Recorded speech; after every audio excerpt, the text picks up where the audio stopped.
Hello, everyone. Welcome to Spirit Switchboard. I'm your host, Carrie Lynn Shellhorn, and you are listening to us live on the United Public Radio Network and the UFO Paranormal Radio Network, 105.3 in the Gulf Coast and 107.7 FM in New Orleans.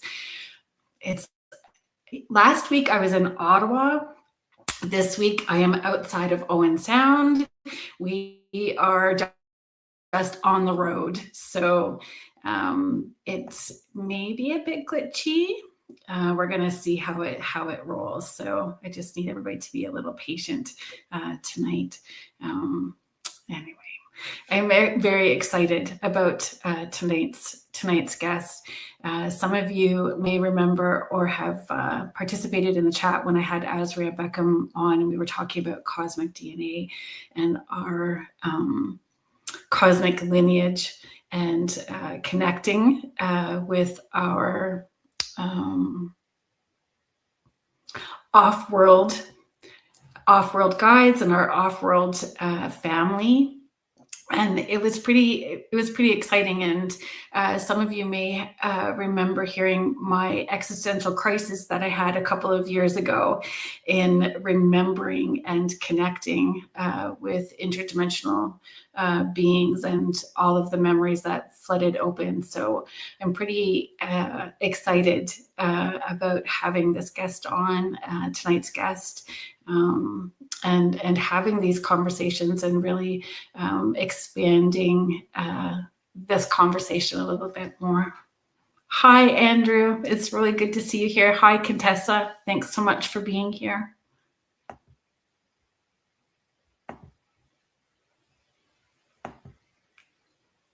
It's always great to see you guys in the chat. So this week on Spirit Switchboard. Hi, Heidi. Hi, Carrie. We are welcoming author and experiencer Chris Berryman, author of the N-1 session, Seasonal Reflections from the Outer Dimensions of Light. Welcome to Spirit Switchboard. Hey, Carolyn. Thanks for having me. Oh, it's very exciting. It's very exciting. And reading it, I'm not a book sharer because I write in my books. I love my books. I have aha moments. And there was a lot of them. There was a lot of things I resonated with. There were some things I learned. I loved. It's not just sharing what you channeled, you're teaching as well too. There's so much to this book that you have offered to people. It's really a gift. Well, thank you so much for that. Thank you for reading it. I so appreciate that. And I love it to hear that people are writing in the books and writing down their own impressions, because there are actually in the book of the N1 sessions, there's a bunch of blank pages in the back. So fill them up, I say, with your own thoughts, your own visions, pictures, ideas, and everything. So I'm thrilled to hear that. Well, you really encourage people to move past their fears and understand the connections that we are going to have, right? And can have, moving past fear. So filling it up may happen for those people who use the tools provided in the book that you give them. Yes. And that does seem to be moving past that fear. That seems to be one of the primary goals to help us move past fear. That seems to be one of the primary goals of the source of the material. That is what they want us to do. And I was able to connect with this source by overcoming my fears, because I was truly a nervous Nelly when I started having these experiences. I was kind of freaked out. But yes, in the exercises, that is part of the goal that are in the back of the N1 sessions, those 10 exercises to really help people to overcome fear, take ownership of our lives, to experience our sort of mind-body system, all these abilities that might be dormant, and travel out into the universe. So yeah, that's definitely you named it. That's pretty much the purpose of this book. Yeah, it's amazing. It's so brilliant. I I know that I had mentioned Azria to you prior to the show, and I mentioned it in the opening. Um, Azria looked at the cosmic lineage for generationally. So my mom, my sister, myself, and my niece. Now, bringing my niece into that, my niece used to, until I asked her to participate in the show. Well, I kind of voluntold her that she was going to be participating. And I mean, she is an adult. She has free will, but she said yes. But prior to that, she used to cry if you mentioned aliens, if there was anything alien that came up on media. She avoided all movies that were connected to aliens. It truly put her in a state of panic, and the idea of disclosure was putting her in this state of panic. So that you offer this is in being so transparent with your journey, gives other people that opportunity to see that just like other beings, there are more good than not, and they're coming with a loving message of support. It was life Yes. changing. It was life changing for my niece Maya. She is all for it now. She talks about it. She's on it. She's okay. But up until that point, it was a state of panic for her. Oh yes, and I can sense that a lot of people. I'm careful who I talk about this book with, even coworkers, friends, etc. Just because I sense that certain people, I think a lot of people are terrified Mhm. of this because it's being talked about more and more, and there's more and more media now and different avenues that we can have conversations like this. And some of those conversations might be a little intellectual and fear triggering. Like there's it seems to me that there are a lot of searchers or curious people who there seems to be this obsession with the government's got to cough it up, that seems to be one thing, but they're ignoring sort of the consciousness side of the whole thing, Yes. the feeling side of the whole thing, in that support that you were talking about, these this Yeah. legions of supports and beings, and not to say that there aren't beings that might not have our highest interest in mind, and that is addressed a bit in the N-1 sessions. There are other writers who have talked about this and explored this as well, but that we're at a point now where there is tremendous support if we're ready to open our minds and our mind bodies to new paradigms and new ways of being. Yeah, That's right. And once you open that door, you can't go backwards. you really can't. I mean, you're not going to want to. For No, one thing, you're really not going to want to go backwards. no. Even though it might be frightening at first, but I think we will be drawn, like a magnet will be drawn more deeply into this. Yeah. And to me, it just feels like moving into our true selves, Yes. our true Agreed. interdimensional selves. So I think it's exciting. I agreed. I know that a few years ago, reading a different book, I had some memories get triggered. And I texted my siblings and I said, "Do you remember this when we were children?" And my sister, like an elephant, remembers everything. My brother remembered everything. And I was like, I tucked that stuff very far down. And Wow. then once I opened up again, then here we go, right? It was um, From your downloads childhood. from childhood. Yeah. And so, that wasn't your experience, was it? Like, this being an experiencer as an adult, you got tossed in. Right. And I think I remember as a child, I knew that I had an awareness of the other side.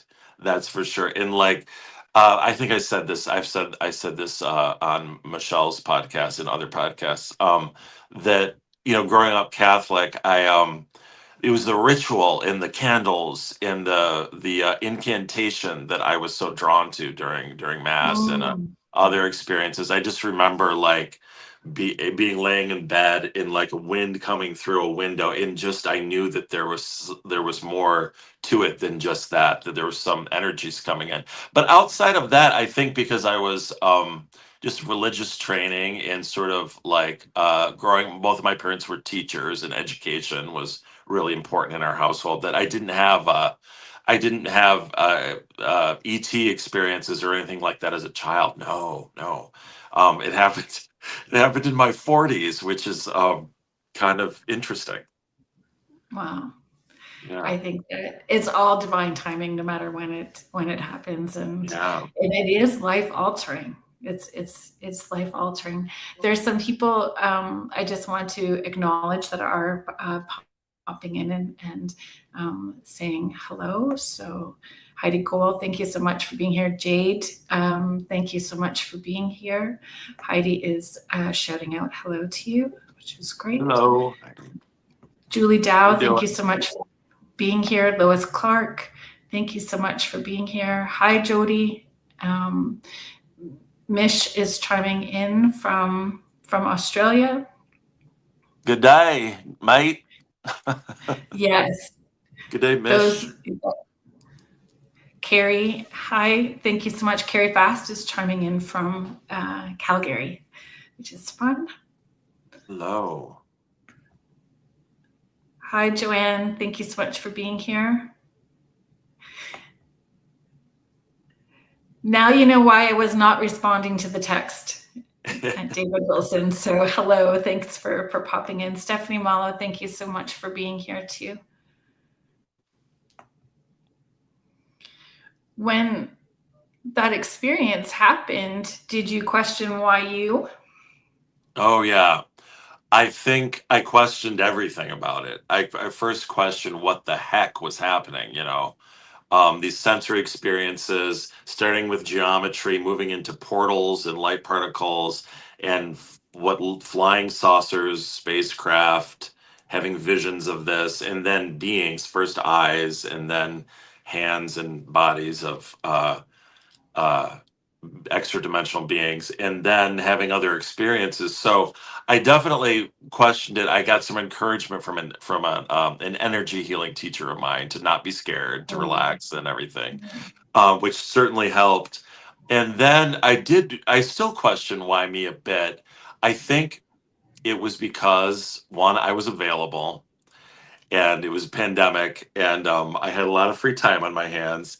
Um, I did have some training in spirit communication, like communicating with, using my psychic gifts a bit. I have some, actually quite a number of years of training, but not in working with this type of ET energy, which is a different frequency than working with something like guardian angels or spirit guides. Which is a very gentle energy. They can be gentle too, but it just is a more of an electric experience, at Yes. least for me. Yeah, yeah. Yeah. So but in perhaps I have some connection to this civilization from some past existence. I don't have any proof of that. I don't know. So and I haven't delved into that a whole lot. I'm just been working with what's been coming through and working with the material as is. But someday I think I'll go a little deeper in that. Well, and it will unfold as it's supposed to. Like it Yeah, just, when you're trusting it. And I love that you are recognizing the intuitive aspect of you, because that is part of that collective consciousness. The more that you open up into it, the more that happens. And it's such a trust exercise, right? oh my gosh, good way to put it. Yes, an absolute trust exercise. And to trust what's happening, and to trust myself. Even taking the next step and putting it out into the world is because it can be a bit scary. And Yeah. there's you might, I've gotten a few haters along the way, but that's okay. I mean, that's a natural part of the process. Yeah. So people Yes, it can, is. challenge and disagree, or they have fears, or there's confusion about how all this works and everything. That's okay. We're all learning here, so it's good. That's right. And I find with the haters, they're still making it part of the conversation and creating engagement. So awesome. Thanks so Absolutely. much.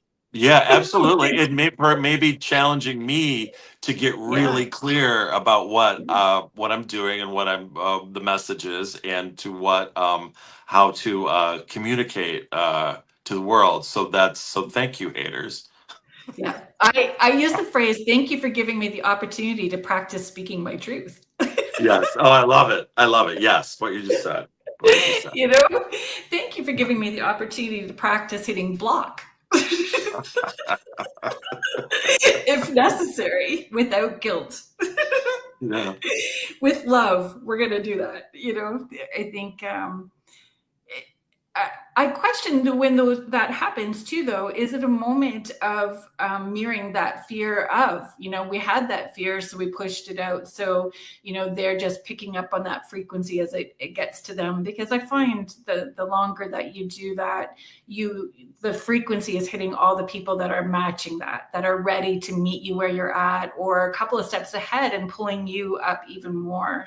I don't know if you have found in doing all of the podcasts people ready to tell you their connection story. Well, which I love to hear. Which I love that. I love it when it's a two-way conversation, and I'm not just sitting there running my yap. Like I love to hear a back and forth conversation with hosts, with people who call in with questions or comments. I just love it, and everything. And yes, I mean that's I do believe in that, and that's highly possible as well. What you were talking about, the fear that exists, other people can sense that, and might be picking up on that as well. And in the preface of the N-1 sessions, I sort of you just give the cliff notes about how it all came about, and I talk about how I just had such self doubt at first, and because this is not something I did not seek this. The source sought me, um, without a doubt. Maybe there was some agreement in before I came here in this body, but I'm not sure. And uh, with that, it took it again exercising that trust, in that confidence, that holding the staying grounded in what I'm doing, and that seems to be the what gets me through. And what does channeling feel like for you? Is it a different experience each time? It is slightly different each time. There are variations, that's for sure. It's come through in surprising ways at different moments, like because I try to set it up like I try to do it during moon cycles, or solstices or equinoxes, or when one sign is moving in another, just so that there'll be a special energy on these days. So that's just for me. That'll be more of an occasion, but it has also come through when I was trying to work at home, and I was like, oh my God, I just had to start typing on my computer, and just, it just wanted to come through. So it has Right. happened that way as well. It is in I think this is important to talk about this. And I would like to hear what it feels like, your work, how what those experiences feel like as well as a medium. And to me, the sessions feel like, I'm being kind of lifted up, and that like I've experienced more energy up here, like more buzzing up here. Yeah. And through the process that I use, that I found that works for me, usually it's speaking and I record it. Sometimes it's writing, but usually it's speaking, and that it's coming through kind of like, because I'm trying to be as still as possible and as relaxed as possible, and then I call in the source, and it comes in like waves. And so as those Mm. waves come through, that's when the interpretation and the translation happens in the moment. And I don't do deep trance, I just do light trance.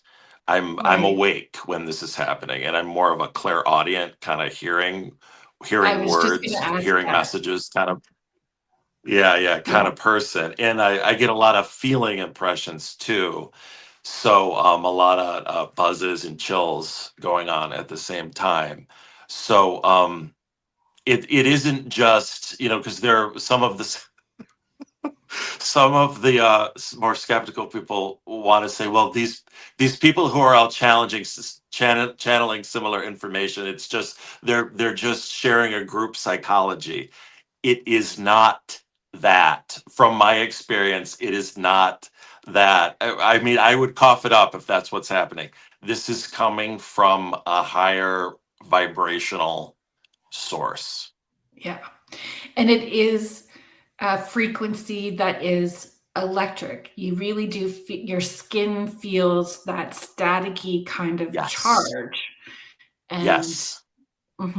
it's very different. And agreed, when you are doing a meditation and tapping into your archangels or guardian angels, or grandma's coming in to say that she saw something happening in the family structure, or you're tapping into those interdimensional beings, those off-worlders, each one has a different frequency, totally different frequency. And the off-world beings, it is it feels loving, but love isn't maybe the right word. And with good intent, trying to move you forward. Oh, Like, yes. it's I feel information. that from the energy that I channel, it does, like, I know what you're saying. It feels like love, like Tibetan monks feel like love. There's a bit of a detached Yes. Eastern Yeah. Zen like monk like energy in it. But there it doesn't mean that love, even though um uh consciousness in philosophy and a vision of a higher of a higher way of living is also coming through. So information is Yeah. also coming through, but there's still that feeling, that very positive, very reverent feeling backing it all.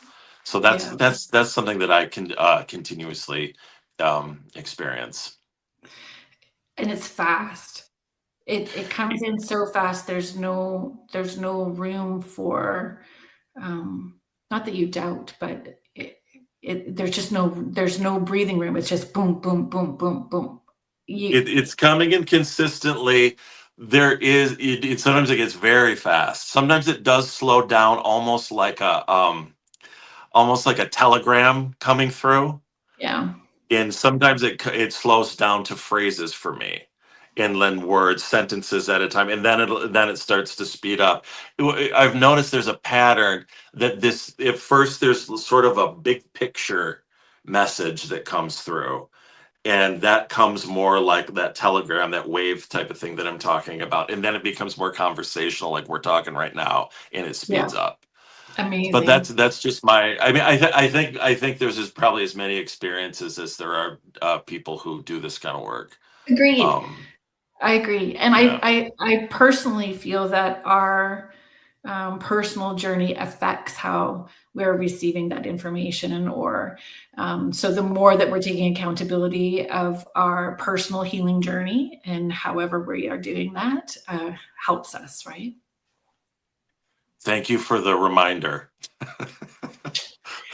I need the reminder sometimes too. So Yeah, I know that it's there. It does make a difference. The more that I've done this work, right? yeah. Uh, I don't know. You just see it. I find for me, Mm, after channeling, I get freezing cold. You can feel that coming down. Uh, mm. and I get very cold, and then I'm very hungry and need something to eat. I'm pretty hungry after. And then I just want to nap. Yeah, the increased napping is definitely moved into my life since over these last few years, and I enjoy it very very much, the napping, and uh also it's when I'm the sessions themselves, it flows, it feels like an uplifting experience, but then I have to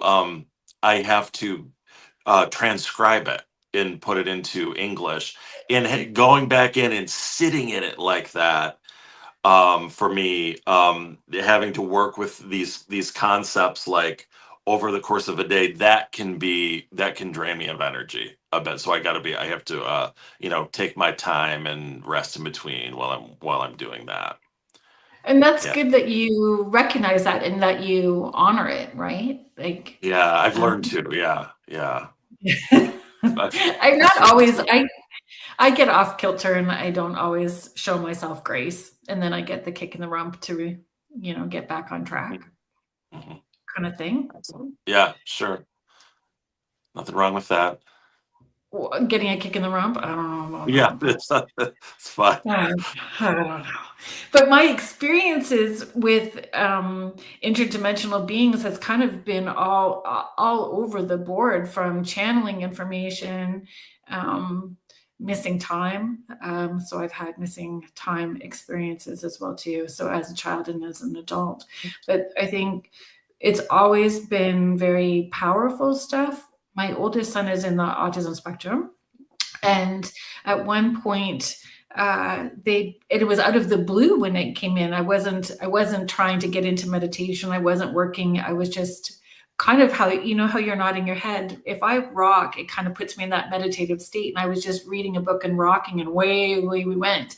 And they showed me like a DNA structure for my son over top of his DNA structure, and how the autism, how they're communicating just on a different level, and helping me understand my son differently, and giving me some direction on that. So I've always found, even though I had a little bit of an existential crisis, that now my life is about to change, because now it's no longer, grandma. Now, I remember telling people, so I had an alien visit. So, if Elvis wants to come in now, I'm ready. Like, if Elvis wants to come channel, bring him in, because we're good now.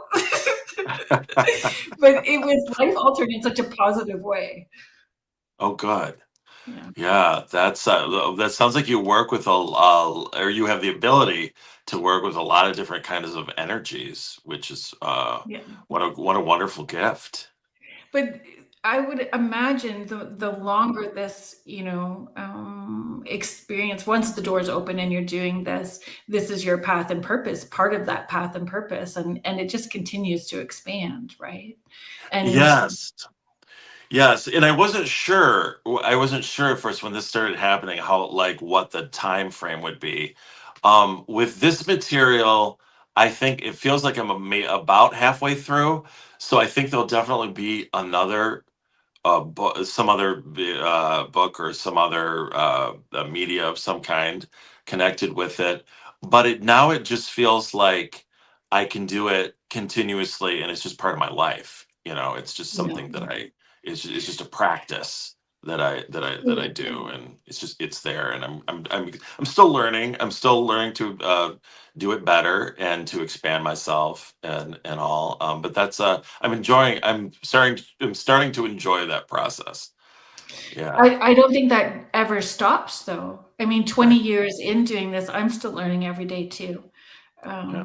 I would never say that I was an expert in this. I'm Yeah. still a student learning, and to me, that's Oh. kind of Earth anyway. Earth is Earth school. It's Yeah. Oh, right. uncomfortable Right. Earth school. Good point. I It's forgot. uncomfortable Earth school. So, when was there something that changed your perspective or a worldview? Like, was there something, an inconvenient lesson learned as you, or an uncomfortable lesson learned? I think there were a few. Yes, I think the one of the big ones is the way that I handle my social life, and that I handled, but like my intimate friendships and relationships, that I have to I'm not willing to go along with, and just anything to be included. That I Yeah.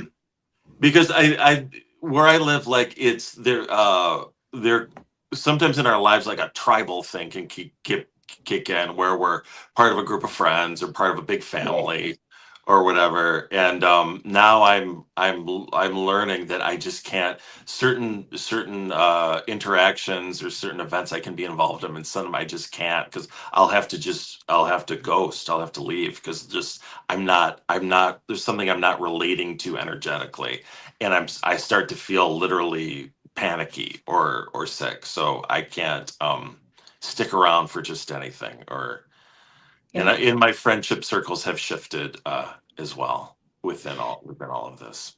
It's a change. It really is a change in frequency in Yeah. what we feel comfortable with and what we don't, and what resonates and what doesn't. And that changes continuously too, the more that we do this work. And I thought for the longest time it was age as well too, when you give a shite less, but it really is a frequency thing. It really is, and I've learned to recognize that perhaps the hard way, that there's something that I just like I've outgrown a certain frequency, or I'm on a different path than someone. We all have our paths. We're all discovering things on different paths, and that's okay. Yep. That's okay to rearrange things, and maybe I'll see you somewhere in some existence sometime. And that's all good too. Do And you, I'm talking about these friends that I yeah, had at yeah. one time, and maybe I don't have anymore. Well, and when you meet new people, like you said, there's your work environment and these different places, and this doesn't trying to compartmentalize it is challenging for sure. Um, Yes, and yes, um, and then if you are single and trying to move into relationships and explaining all of this stuff, that's very challenging. yeah, yeah. And over the last, I tried for a while, and now I'm on a rest. I think I feel it moving up again. But someone gave me some really good advice. It's just I need to find. There are other people out there. Who share different frequencies, and I do have a lot of friends who are interested in all sorts of interesting esoteric stuff. So I have faith, that there's a possibility for me out there somewhere. Yes. Time will tell. Well, it's interesting when it happens. Yeah. And what I would say to that too is, um, when you're doing this work, you're trusting every thought, word, deed, or action is a frequency that's being felt and coming back to you, right? So Yeah. whatever it is in that partner person, the universe is listening, and they do bring it. And I do feel things are speeding up for many people. So what you're putting out there is going to be coming to you for Yeah. sure. Oh, that feels Yeah, exciting. it is. I think it is. Yeah. I'll just write a note and I'll send it to you later. Sometimes when the show Shice comes in, I'm gonna write a little note. So funny. Um, yeah. Anyway, I think that they give us all that information and again, frequencies. And it's not always about us, it's about the other person and where they are at. And again, that shifting of people and where they come in and come out. And then we have to add in the timey-wimey, wibbly-wobbly stuff, right? So timelines and time shifting and those things, when Yes. you start channeling information from interdimensional beings, it changes how you perceive everything. Oh my gosh. And my whole conception of time and space it's like altered completely. I don't like its existence it's blurry to me now. It's murky, time and space, like how it operates. I see it being in a much more non-linear way. And that Good. I don't look towards like setting, okay, but in 3 months I'm going to achieve this goal. Like it's more of just an inner intention, or Yeah. at first in like expressing a desire, and then letting go and allowing the existence to work with it and it feels accelerated to me to operate that way too. And Yeah. fast. So do you find too, though, if you get into a funk, so you've brought your frequency down, that you can watch it fall apart as quickly as you can make it be moving forward?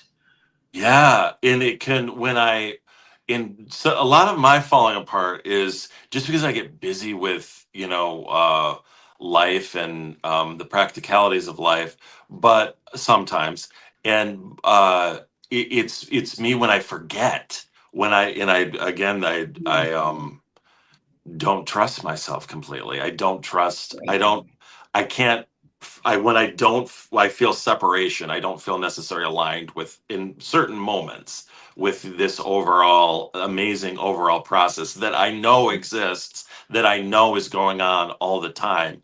But sometimes I just forget, or Yeah. something, I get triggered by something, uh, that will put me in this place of self-doubt. But the good news is I have tools now that can pull me out of it and can Yeah. flip the switch, and that switch flips a lot quicker than it used to.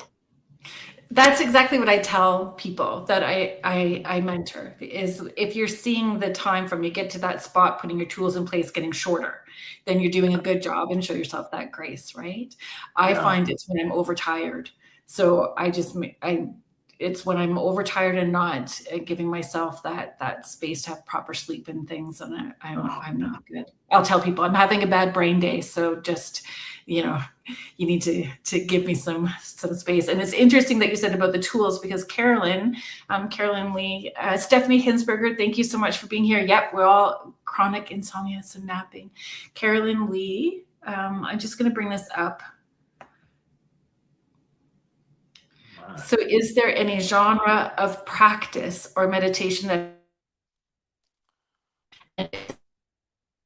I thought I would like drumming, but because it was following the leader's drumming, I found it challenging because my frequency intuitively kept falling out of tune, off beat. But it was like I was hearing a different rhythm, so I had to leave it. It was too off-putting instead of a connection. I don't like fighting my inner voice, so perhaps my own would have been better. So, is there a practice or meditation that works for you?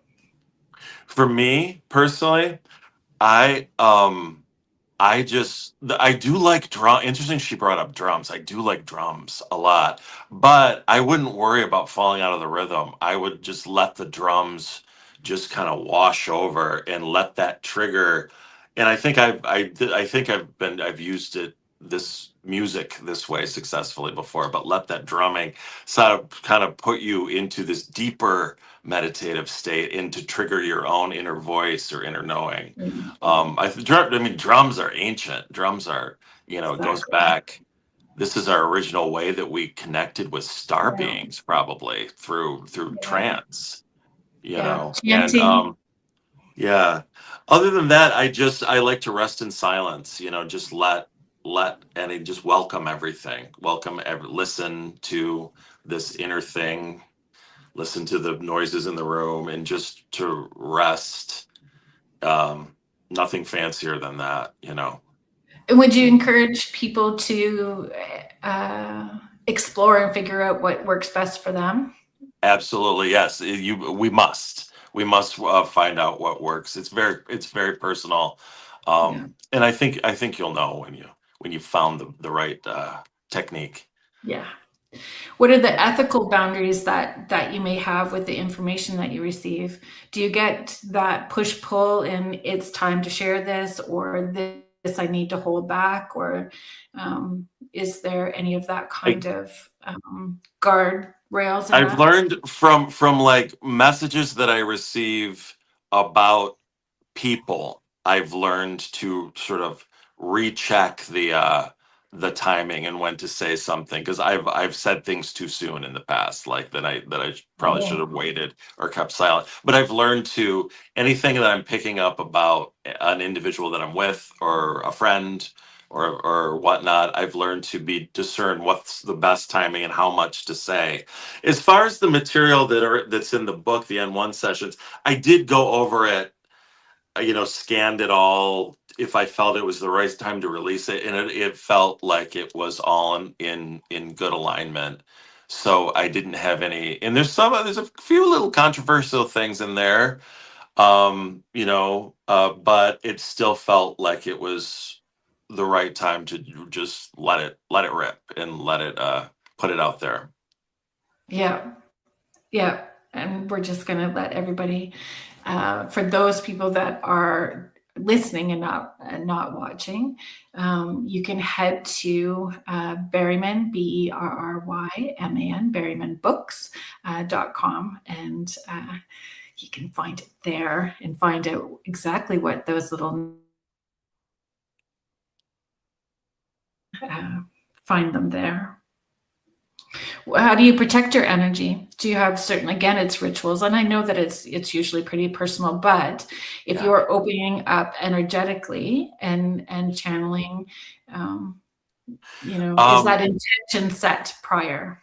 Yeah, I think that's a really great thing to bring up, because I think it's important to number one, ground Mm. myself. That's really important thing that I do to connect with the energy, this earth energy, this electromagnetic earth energy, because I think that if we're connected to that, there's a natural protection that goes on there, uh, being plugged in to that Right. electromagnetic frequency, so to speak.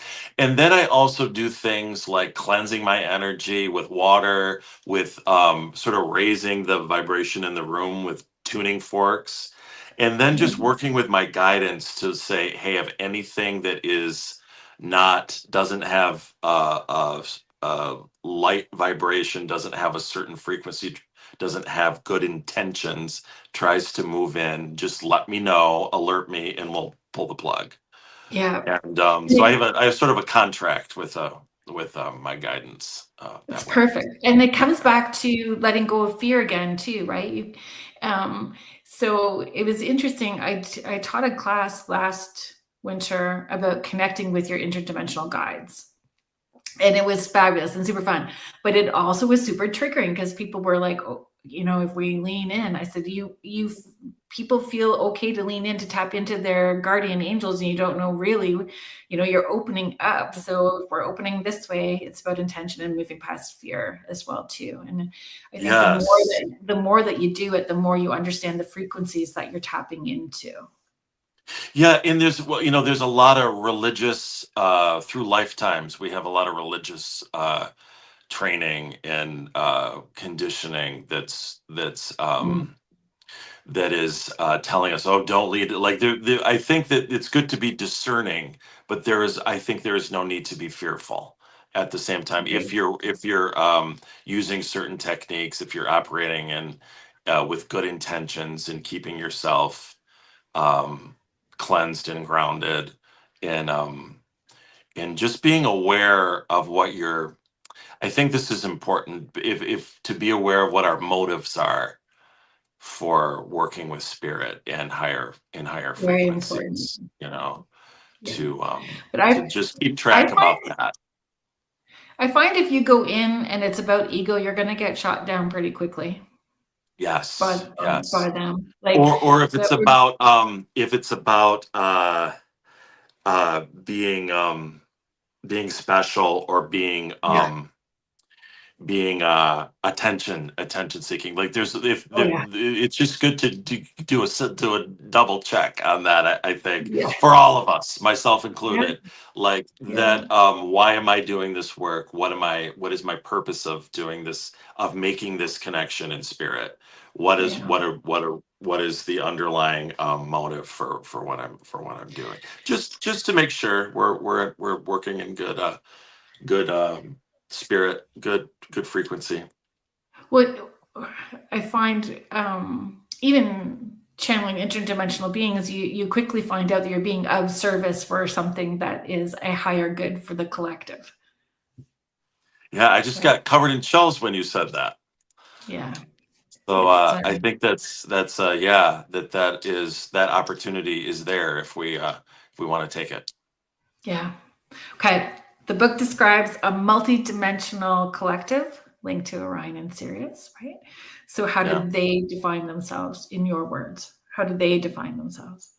They define themselves as a group that has come together. It's sort of as an order in living mostly in a non-physical realm, but that they have the ability to move down, and they call it moving into form or presenting themselves in form. So they can move into more of a 3D, into a physical body Right.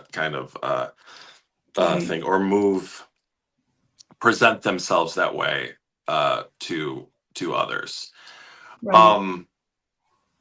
And so that they exist in a higher frequency near the stars Sirius A, and there's a star called Safe out there. So there's sort of an enclave that they have in the territories up there, but in a higher dimensional existence, and that they've come together to learn, to experiment, to explore, and that they have continuous projects that they are investigating. And it's sort of like science and spirit coming together. And some of it sounds like astrophysics, some of it sounds more philosophical, some of it has to do with using sacred geometry to, Mm. in these higher realms, to create. It almost sounds like technology, like using sacred geometry to create certain constructs that can help and assist other worlds. So this is what they're focused on. But they do have a monk-like energy, like they've come together like an order, like a to study and to sort of separate themselves even from the mainstream of out there. So they are outsiders in some ways, but sort of like a Yeah. monk or a yogi would be an outsider. Right. Right. I Yeah. like that. I like that resonates. Biggest misconception people bring or have to that in that conversation of like Orion, Sirius, Pleiadians, reptilians. I'll tell you, when you talk about reptilians, I caught my breath. I was like, oh. I know I have my own little block there. And I I did saw, too. I oh, did too. The first time I saw that some of these eyes I was seeing were reptilian, I screamed out at the top of my lungs on the bed. So I get it. I understand that. Yeah. yeah. I saw a very, I'm not going to name, but a well-known life coach, kind of mentor person speak. And when they moved their head, that is exactly what I saw. I was like, that person is a reptilian. Oh, minute. I got up, I left, had a moment, ground, washed my hands. Water is a thing for sure, clears energy for sure. And then went back into the space. And I had that because of media as well too, being influenced by what I have read or watched or heard and movies and how pop culture had influenced, because there didn't seem to be a hidden agenda from this person or being. Right. Right. And that there are the not so good intentioned reptilians perhaps don't want us to know that there are whole races of reptilians that are maybe native to this galaxy that do Yeah, have always had good intentions, and they have not exactly. gone through some of the trauma that maybe the other races have gone through. And that is maybe, though there is some, it's, you see, we're moving into a place that things aren't so cut and dry. We're moving into a time where we're going to have to really use our discernment, because things are nuanced, and we're going to have to really, the story isn't is simple as maybe we've heard in popular culture, Yeah. about any of Carrie, these beings or anything. that's right. Carrie, you're on the same train of thought as me. I'm going to bring up your comment. I mean, discernment um, is challenging for some people if they are disconnected from their body. Like, your body is giving you information. So many people needing to understand how their intuitive self and emotional self and higher self, their physicality, like it's all connected, right? Yeah. Oh, so important. So important. But that discernment is to trust. It has to do with trust in this solar plexus chakra too. Trusting the feeling that we're getting when we're in someone's presence. Trusting what we're feeling in our gut, like that. Yeah. And it's usually in those first few seconds. Yeah. Like Oh, it's, totally. it's This quick. is why shadow work So, is necessary. A lot of people do not want to face this, but it's important. I absolutely agree that shadow work is very important. I'm trying to go more deeply into it myself right now. So thanks for saying that.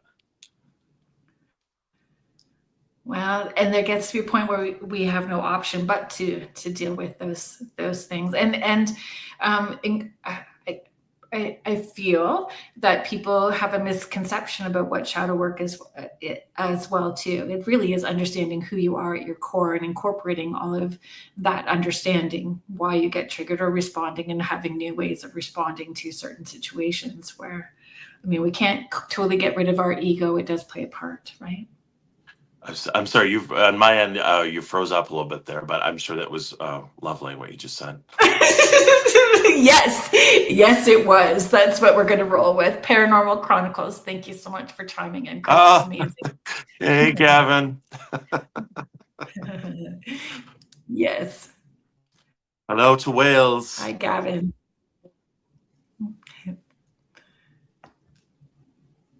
Gavin, I don't think that I ever told you in our emails back and forth that my youngest son's name is Gavin. It's a great name. What's that? My youngest son is a What's a great Gavin. name? Gavin. Oh, yeah. Isn't that a nice name? I like that name a lot too. Yeah. Yeah. Yeah. It's my youngest son's name. So I just think I've never told Gavin that in our emails back and forth. Yes, he is. Yeah. Gavin is saying you are a star. You talk about the quarantine. The sessions describe Yeah. Earth as long quarantined due to interference. So what's the best way that you can describe that or explain that to folks?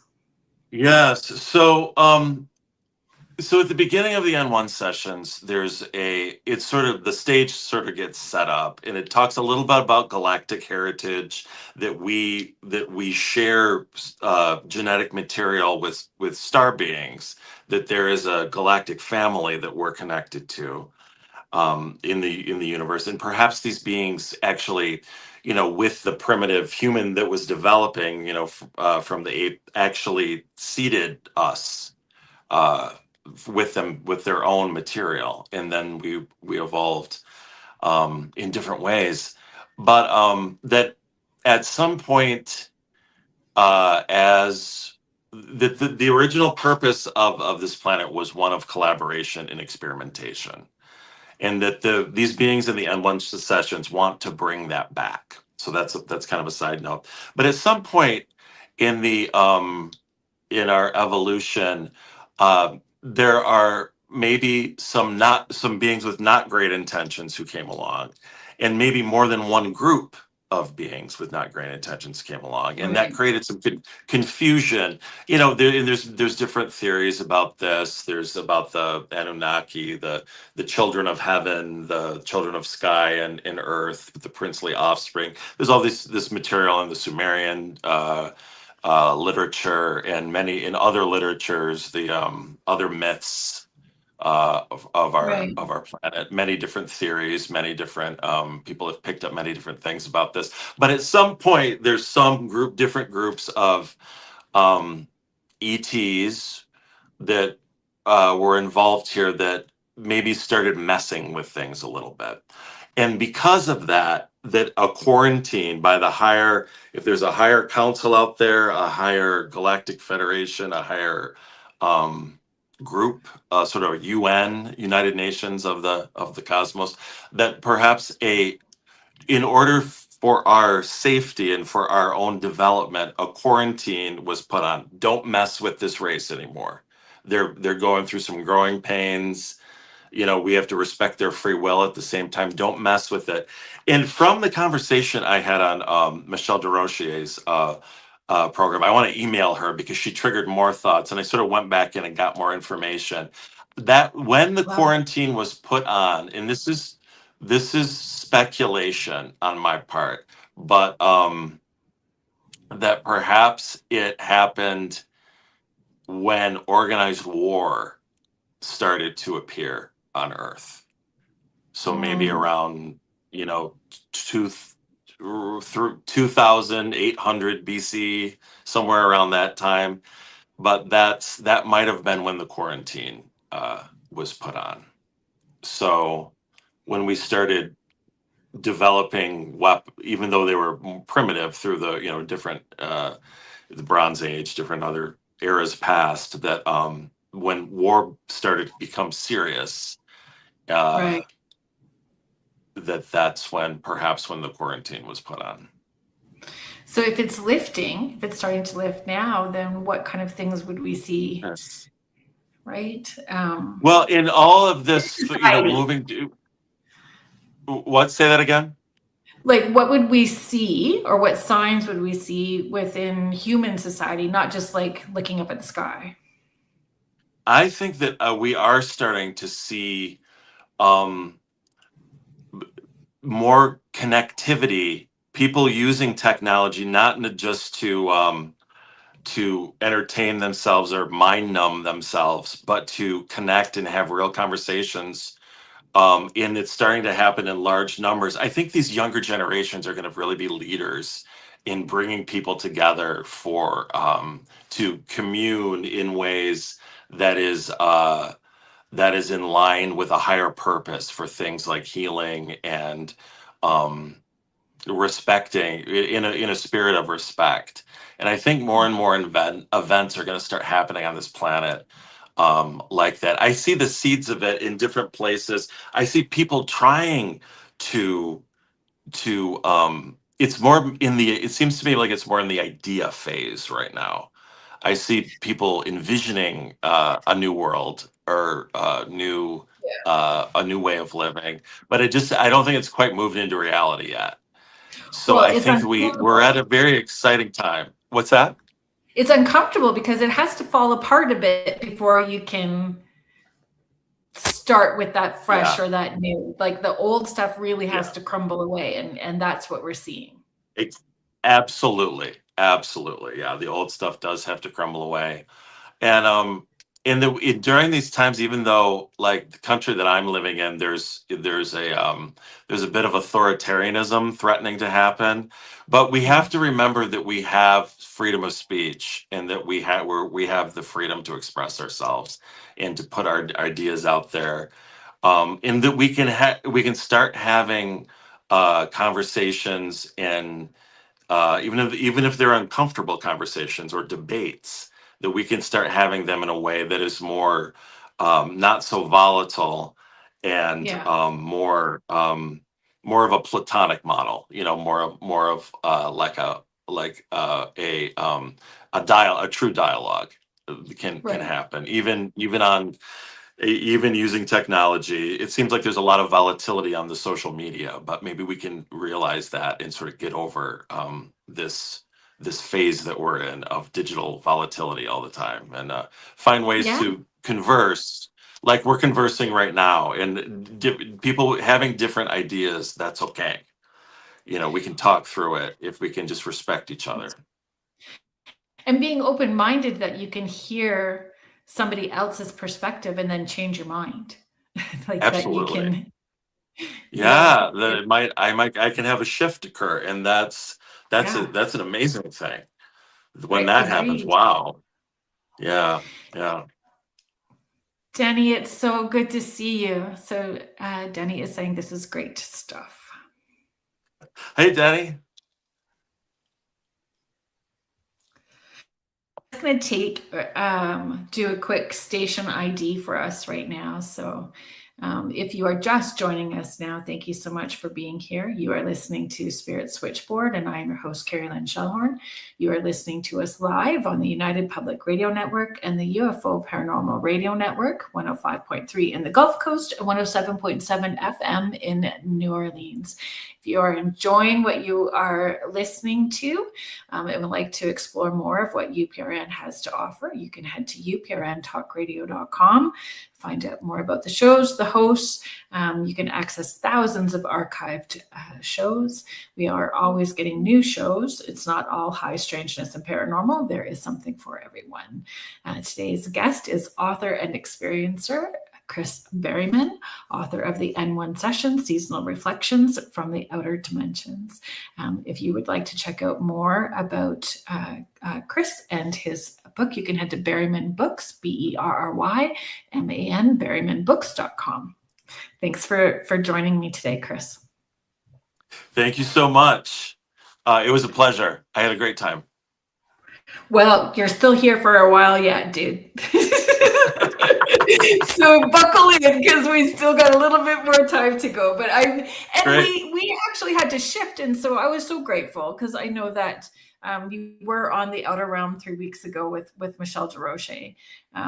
Michelle is our network manager and host of the Outer Realm and Beyond the Outer Realm, and so it was great, and we did connect through Gavin, which we all appreciate Gavin and his suggestions, and this has been a pleasure. It's a great book, folks, and I encourage all of you to check it out and then reach out, let Chris know how because it will impact you. There's just so much in there. There's between the educational part and the teaching part, the wow stuff, those little gold nuggets that we were talking about earlier, reach out and let them know how it impacted you. Indeed. I'm just going to bring this up. This is great, Carolyn, because I wondered if for those people that are in the chat, if you wanted to share, are you feeling that a big shift is happening right now, and how are you experiencing that where you are? Carolyn is sharing, I feel the tiny home plots. For example, older women living in commune, not called that, but for economic and peace reasons. But I see valleys of people living together to share meditations, living hippie-like spaces, like-minded places. They have retreats now. Maybe that is the practice. I do feel more people coming together, creating community, right? More community happening. Yeah, I think that's going to be, I think that's going to be sort of a part of the new wave of living. People will be able to live however they want to, and maybe they might have to realize, because of economic changes going on the global level, they might need to do this for just for money reasons or their own needs. But we might realize that this is that we feel more connection when we live this way. And I think that we're going to have the freedom in this next era. I think it's already started, actually, to choose to do that if we feel that we want to. Yeah. I agree with that completely. So N-1's core teaching is essentially peace first, right? Like peace first. So why is nervous system regulation foundational to contact?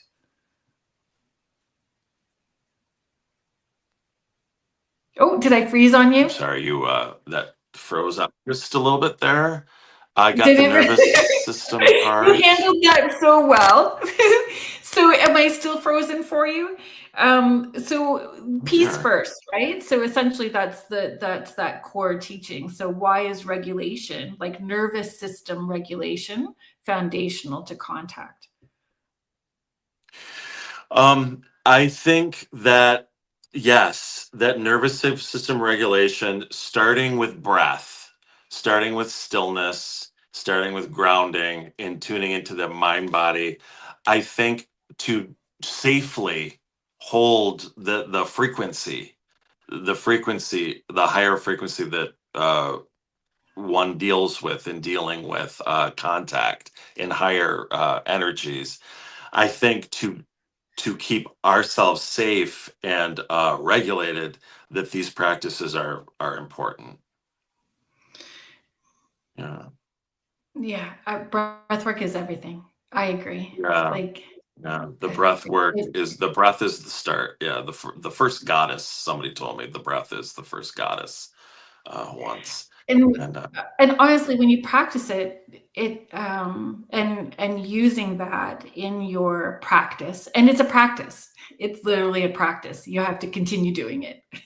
yeah, And some days it's with ease, and other days it's a little more challenging for sure. But I find at this point where I'm at, just taking that breath, it rolls in, hits that third eye, crown, down my spine and up, and I'm ready to go.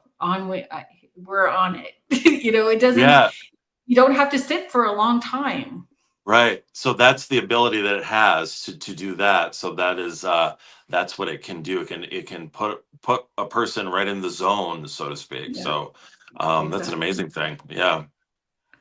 So for people that have so genetics, I wanted to talk about like the cosmic genetics. I know that I'm kind of pulling us back to part of a conversation that we had earlier, but you having a Catholic background, what are you finding? How did you reconcile? How did you, yeah, Well, come to terms? I'm a long fallen Catholic. So with that, and Right. I had joined the New Age long in my 20s. So but that original foundation is still there, and um so with ideas like that, um with about cosmic lineages, and but the church is one institution that was put here and that people are drawn to. I suppose, like, my mom was she's passed on now, but she was a very devout Catholic and said a rosary every day and things like that. But it gave her, for her needs, that really fulfilled her. So those practices, but she did have a cosmic awareness outside of that. She believed in angels. She believed in um a universal love, so to speak, and that you even within the church or different religions, that there can be there are star seeds in disguise, I think, in all walks of life. You you talk about us having like an invitation to be part of a wider community, right? And can you share some of your thoughts on that?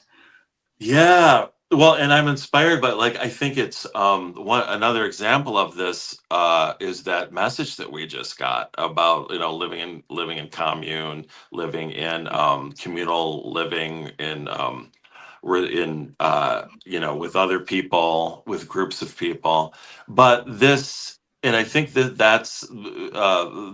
idea or that possibility is the same thing. In the N-1 sessions, we're invited to not only do that on this planet, but to Yes. expand our vision, Yeah, is that we're part of a galactic tribe as exactly. well, that we're part of this whole thing, and that we're in the material, we're challenged to start to know that, and to imagine that more vividly in our lives, that we are part. There is a galactic community, Yeah, and there is with both physical or non-physical uh, members, and that we are part of that, and that our non-physical selves, our ability to be in higher dimensions, is expanding, and so we can meet these beings, even though we're on a planet where we're very grounded in the physical, and but with our developing of abilities, we can,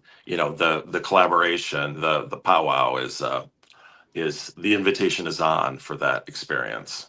right. Do you feel, or what do you feel would be the biggest immaturity that people need to outgrow in order to allow that to I think that that the very small short-sightedness that we live and then we die and we either go to heaven or we go to hell, or that we're just a mass of yeah cells, and that it ends with us here, and that that in this ever expanding universe that there aren't other worlds or other civilizations or other existences, and that we're just a speck on the bigger map of the multiverse. So I think very that will prevent, like, opening our minds to all of that and all the details and all the possibilities therein. That will help.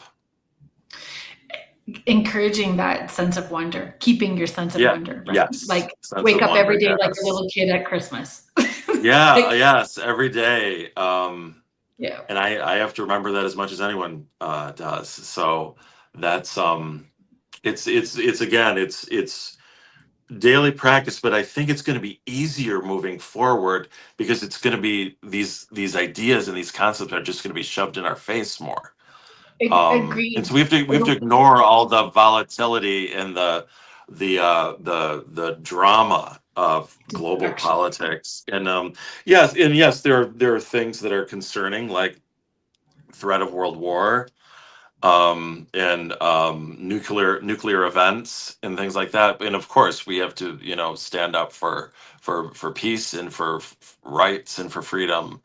This is all important, but just to live our lives, we're just here to live out our lives in our own in the way that feels best to us, and be of service in the way that we want to be of service.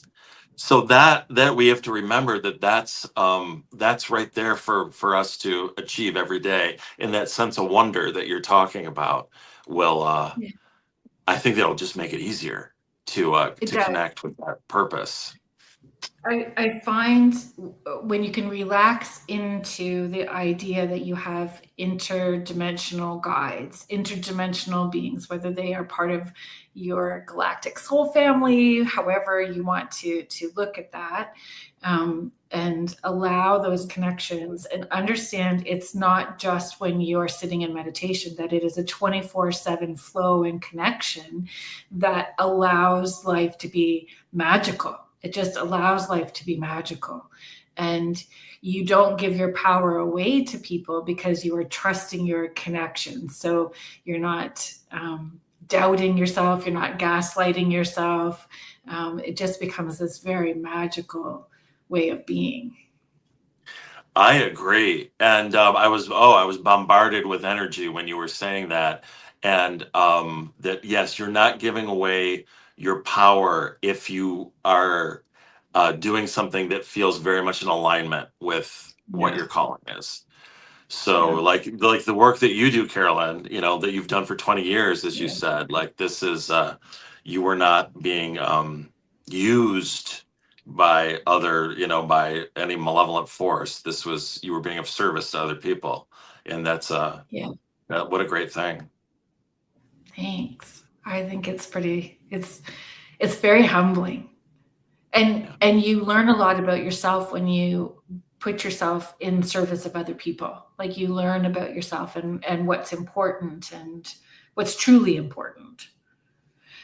Carolyn is just sharing, so I'm going to bring this up for her. Carolyn is sharing. So I used to have episodes while falling asleep, a feeling of out of body travel, going up through the ceiling and flying wherever, meeting whoever. But the last few times I resisted the pull up and have tried to return, but it hasn't happened. I wondered if that was alien type travel because the places were not familiar most times, like into outer space, but was that perhaps just preparing for moving up levels? Or do you have that experience and can move between, or was it just finished? That is very interesting because this type of experience is how this all started for me too. Going up, and I ended up in a even though I was laying on the bed the whole time and I could feel the cushions on my back, but I ended up in a some sort of spaceship, and I saw hands on a control panel in a desert landscape, and we were soaring forth, and that was actually the foundation of my first book. Is called Flying Saucer Visions. But I think that so what was Carolyn's question connected to all of that? Well, just was it potential alien connection as well to that pulling up feel, right? Yes, absolutely.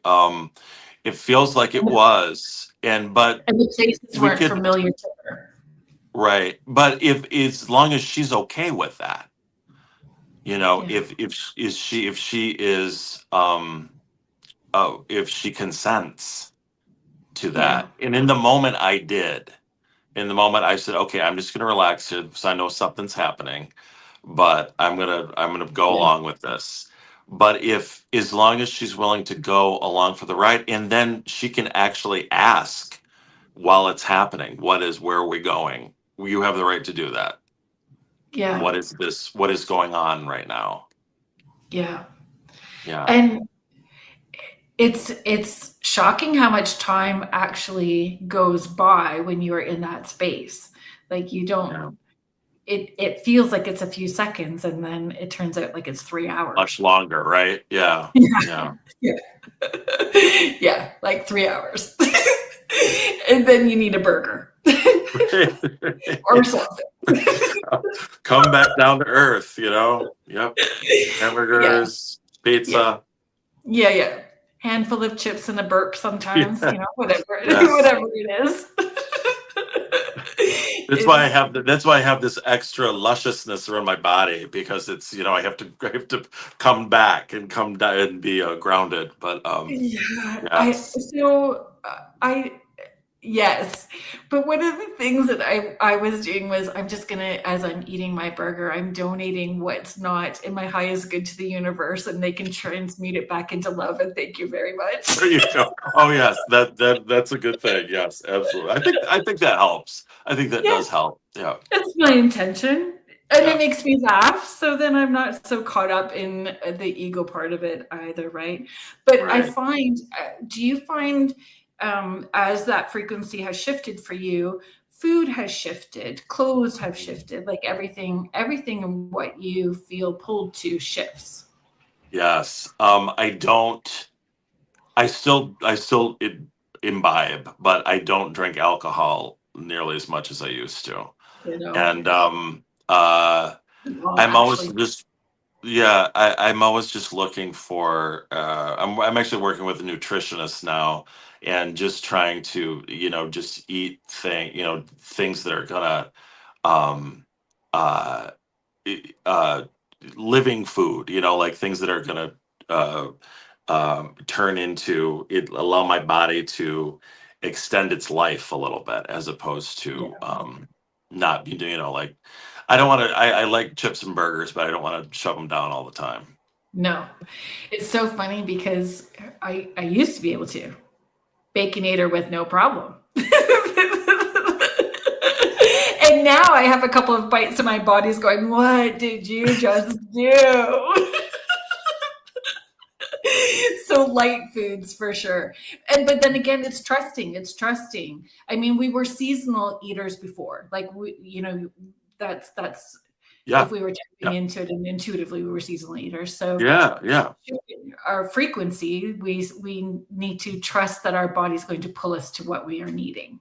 Yes, and that too, I think using the seasons, and the N-1 sessions is all set up by season, and just Yeah. using the seasons to guide us to like the right food, and when it gets cold, like to honor that, make that big pot of soup or bean stew or whatever, and just to really going back to cooking our food more often, and allowing the change of seasons and the darkness moving in, whether if it's winter, which it was very cold and windy here today in Detroit, but and to just to go with let our physical bodies just align with that, and go with Yeah, trust our guts as far as the food we need, and that's right. the water that we need, and all the things we put in our bodies. Water. Hydration, folks. When you think you've drank enough water, drink some more. That's where it's at. Pretty much. Planetary healing. So planetary healing, the messages that you have received or impressions that they have given you, and beyond recycling. Right. Well, that I've received that there are going to be the sources told me that there are going to be technologies coming through that are going to help us a lot with healing the planet and on an ecological level that will help clear out some of this gunk and clear the oceans and do many other things. We have to be discerning as to what we really need to do, what we're going to get behind as well, because there's a lot of corporations and a lot of different people with different agendas operating on this planet too. Right. So I received most of this material during the pandemic.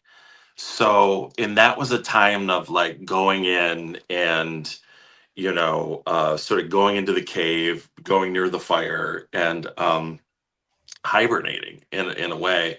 And with that came a reminder of letting any traumas that are present, any trauma that's present on a generational level, like within our families, and Yeah. also on a species level, because we have in our subconscious, in our abilities as humans, we have the ability to go back into that emotional memory of human periods of human challenge and famine and war and many things that happened perhaps in our past existences here. So all of this is also doing that healing work is also very important right now as well, to clearing out all of the gunk in our memories and in our energy bodies, and that will actually influence the healing of the planet in a strange way. And Agreed. yeah, so that And in the material, those types of teachings are present. it shifts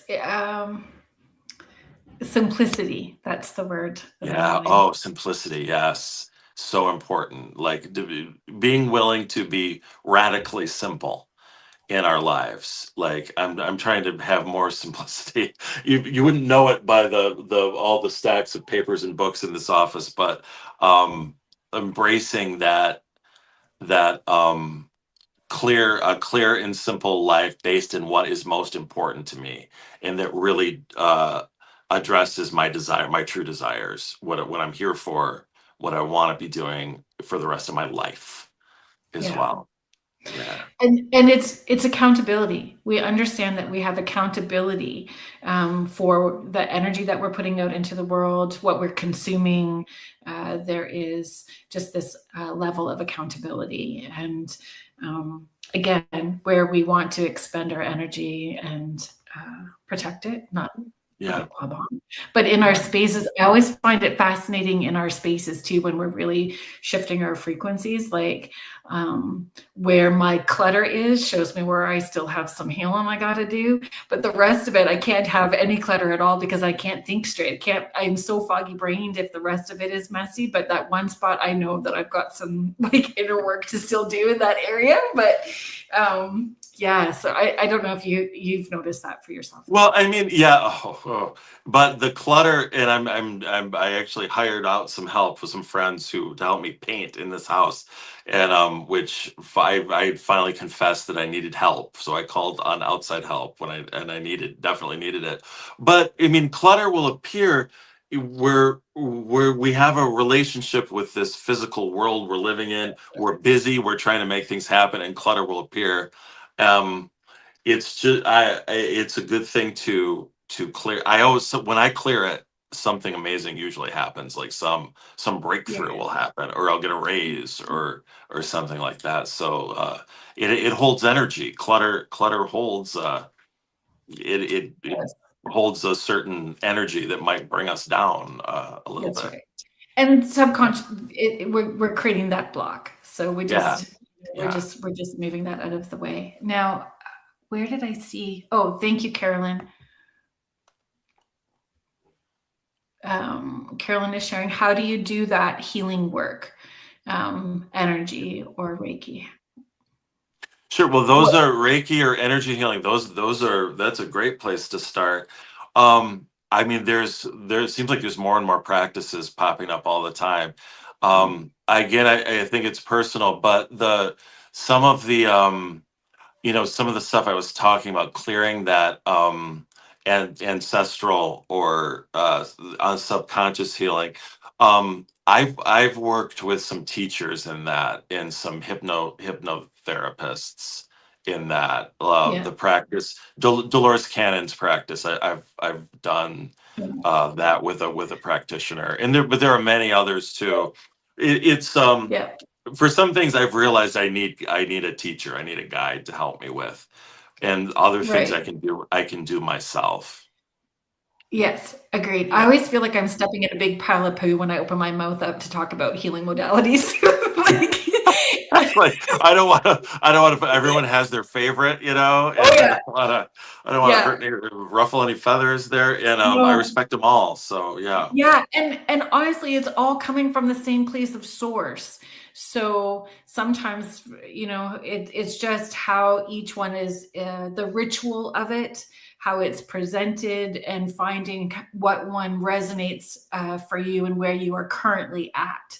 Um, and then trusting, like a lot of people will sign up for Reiki because it seems to be the go-to that everybody does when they're starting their spiritual awakening, yeah, and or that they're needing the letters, that they've got this and this behind them in order to validate what they're receiving yeah, intuitively.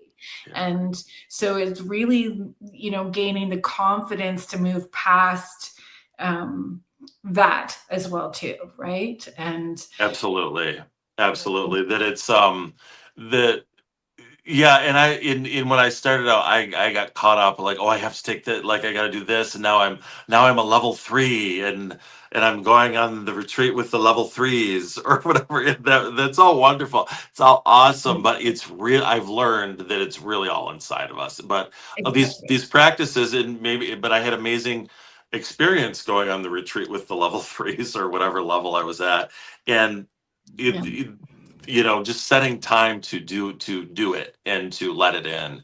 I think that Yeah. awakens our own intuitive abilities and our own healing abilities as For well. sure it does. Yeah, And yeah, for many folks, it's the initial place of community because they have felt as an outsider outside the box are not able to talk to anyone. So, those initial places, and I'm not knocking any of that. right. Just, really Yeah, I encouraging need people. I've definitely, I need those communities too, because I Yeah. am kind of an outsider, and like I those are communities that I do need. I do spend much more time on my own now, but with sometimes it's just a Zoom thing, or sometimes it's in person, but the community is important, I think. Mhm. And the online ones are just as important as the in-person ones. And Hmm.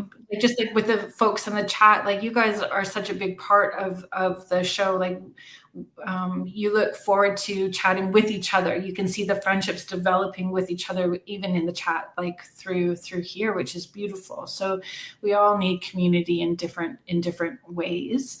Um, I just encourage Yes, people absolutely. to, whatever the healing modality is that you choose, or the teachers, let it, what resonates, take it on, and what doesn't, feel okay to drop it.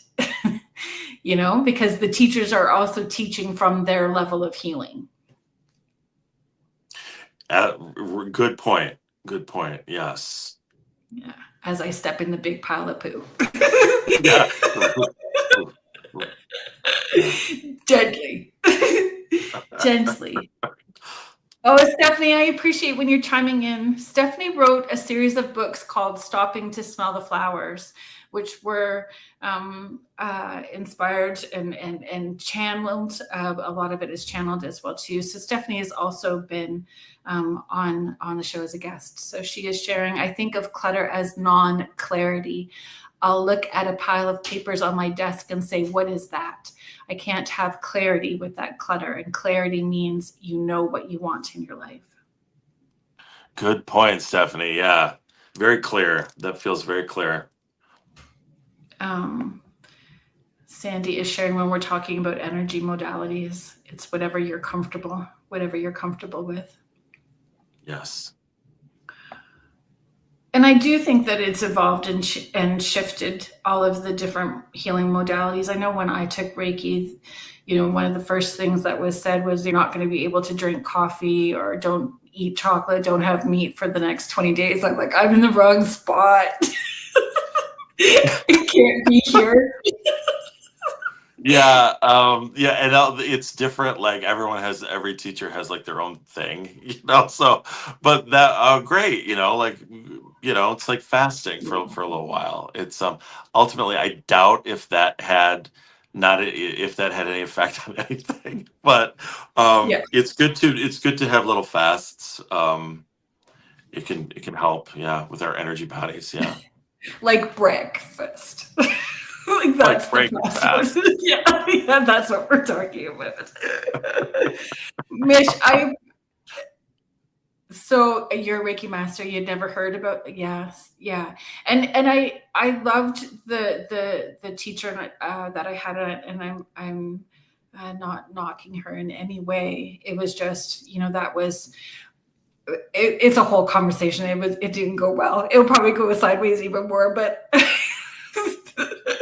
I'm like, what if that cow knew its purpose and I just chose ethically, and I grew up on a farm, so like our animals had one bad day. They were so well loved, right? And they had that one bad day. So yeah, anyway, we won't talk about meat right now. Let's just move on. Let's move on to galactic renaissance. I loved that you phrased it that way. I loved that whole that we're feels like on this planet, and that we're living in a time when a lot of people are having consciousness experiences, and as well as interdimensional experiences, and some that involve beings from other worlds, and that it feels like we are moving into a time when we're going to be able to collaborate with these beings a little more openly, and that maybe a time when humans, Syrians, Pleiadians, other beings can collaborate once again, and sort of envisioning a new Earth, and that over time, slowly but surely, that this can through it might not start in the physical. It might start is in some of this interdimensional communication that we're talking about. It might start in dreams and experiences, and in meditation, and in projecting ourselves out into the universe. We might start to have interactions there as well, but that it's not. We can let go of some of these old stories about the gods, and that we have to not that we have to be only here. We're here for a purpose, and we need to mind our p's and q's and respect the gods out there. That know that this is that there are communities out there, and that there's a greater community that we can be involved in. And that's sort of the idea behind that renaissance, that galactic renaissance. I love that. And how we, yeah, what it would look like in our daily life, right? Families and school and work. I think it'd be a little different, right? Yeah. Well, with work, we're moving into this time. Like, are we going to have to work still is the other question, because we're moving this time with robots and AI, and there are people like in America, Andrew Yang, he's talked about this idea of a monthly income that people would like, that we wouldn't have to work. We'll just have that, and we'll have to find other purposes, other ways to engage ourselves, and other ways to be of service. But these are big questions right now, I think.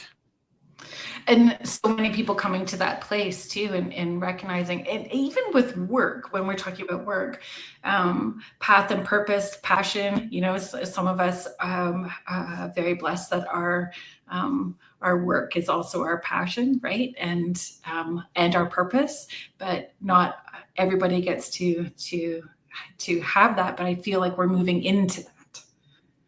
Yeah, yes. And absolutely, yeah, I feel you on that one, because I'm moving more deeply into it. I'm not 100% there myself, but I feel like that I'm moving more deeply into a greater purpose, and I think a lot of people are feeling that Yeah. too. You're just feeling that? Sorry, you're. I think I froze again for you. The sound is moving in and out. Oh dear. It's that high frequency vibe that we're in. It's the high frequency vibe. Can you hear me? I can hear you. Okay. Sorry about that. What did you say? Oh, I don't know now. Okay. I was so caught up that it was freezing. I was like, oh, we just have big energy right now. It's that high frequency. I know. Making it like freeze up. I'm gonna try to get this better if I can. Michelle popped in. She said, great to see you. So oh, hey Michelle. I adore her. I think she's an amazing woman. agreed. I'm gonna send her an email too. Agreed. Yeah. We've lost your video, but that's okay. We can still Okay, hear hold you. on. Here we go. Can you see me? I can. Here we go. I wanted to make sure it wasn't something wrong with my phone. I think it's just our connection is a little weird. I think so. I'm in the country, so I think that part of that is part of it, and StreamYard itself. Okay, so we're just being mindful of our time because we're kind of coming to a close. So this was the question I wanted to close with. What do you hope listeners feel after reading the N-1 sessions? What do you hope they feel? I hope that they feel, there's a quote from, I think, Plato in the beginning of the book, that courage is knowing what not to fear, or something along those lines. So I hope that there is a sense of empowerment and a sense of moving into a new era where some of this renaissance could be happening. A renaissance of a body, mind, spirit renaissance, and also an interdimensional and cosmic renaissance could be happening. And to be able to move in it, take a breath, and move into it with a feeling of confidence. That's as opposed to fear. So that's what my hope is. That's what my desire is. I feel the way that you laid out your book, you're giving them the tools for that. I certainly hope so. I think there's a lot of tools in there. Yeah. It was brilliantly done. Good. No, thank you. Thank you so much. Yeah. You're welcome. So where can people find you, purchase the books? Where plug away? Sure. You can get the N-1 sessions on Amazon or Barnes and Noble, anywhere books are sold. You can also get Flying Saucer Visions, which is the illustrated sci-fi ages 10 and up book that I wrote when I first started having these experiences. You can Google search them, and you can also find both of those books and anything about me, anything else I'm working on, at berrymanbooks.com.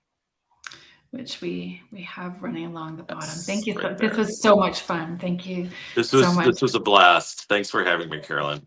Yeah, this was great. Thank you so much for coming on. Folks, next week we have author K.G. Michelli coming on. She's from Niagara Falls, I believe, Niagara Falls, Ontario. So I hope that you guys come back and join us next week for that conversation.